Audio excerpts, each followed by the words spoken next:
কুপভিনা মানে হলো কেনাকাটা। কুপভিনা মানে কেনাকাটা। তারপরে পরবর্তীটা হলো দোকান। দোকানকে কি বলা হয়?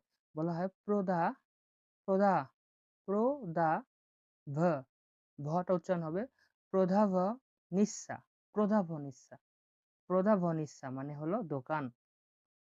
প্রধাভ নিঃসা প্রধাভ নিঃসা মানে দোকান আর কুপভিনা মানে কেনাকাটা। পরবর্তী শব্দটি হচ্ছে শপিং মল। শপিং মলকে বলা হয়, মলটা হলো সেন্টার, খুবই ইজি। আর শপিংকে বলা হচ্ছে ত্রজনি।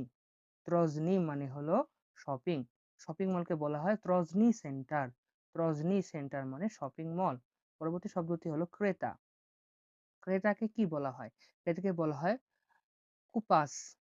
কুপাস কুপাস মানে ক্রেতা। দেখুন, কুপাস কুপাস মানে ক্রেতা। ক্রেতা কুপাস মানে ক্রেতা। পরবর্তী শব্দটি হচ্ছে দোকানদার।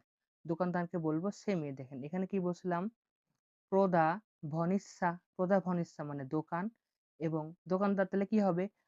প্রদা ভাৎস। প্রদা ভাৎস। প্রদা ভাৎস মানে হলো দোকানদার বা সেলসম্যান। প্রদা ভনিসা মানে হলো দোকান, আর প্রদা ভাস মানে হলো দোকানদার। দোকানদার।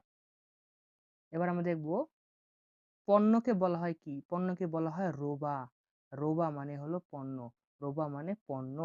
আর নতুন পণ্যকে বলা হয় নোভা রোবা। নোভা মানে নতুন বা নিউ, তাহলে নোভা রোবা মানে নতুন পণ্য।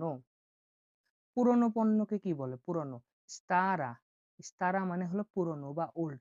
স্তারা রোবা মানে পুরনো পণ্য। ডিসপ্লে বা শোকেস যেটা থাকে, ডিসপ্লে বা শোকেস, সেটাকে বলা হয় ইজলগ। ইজলগ মানে হলো ডিসপ্লে। ডিসপ্লে করা থাকে না শপিং মলে গেলে বিভিন্ন জিনিস, তো সেটাকে আমরা বলবো ইজলগ। ইজলগ মানে হলো ডিসপ্লে। ভেতরেকে কি বলা হয়? ভেতরে ইনসাইড। ভেতরেকে বলা হয় উনুত্রা। উনুত্রা মানে হলো ভেতরে। আর বাইরেকে বলা হয় মানে হলো বাহিরে। নাপল্লু মানে হলো বাহিরে। এবার আমরা দোকানে ঢোকার সময় কিছু ব্যবহৃত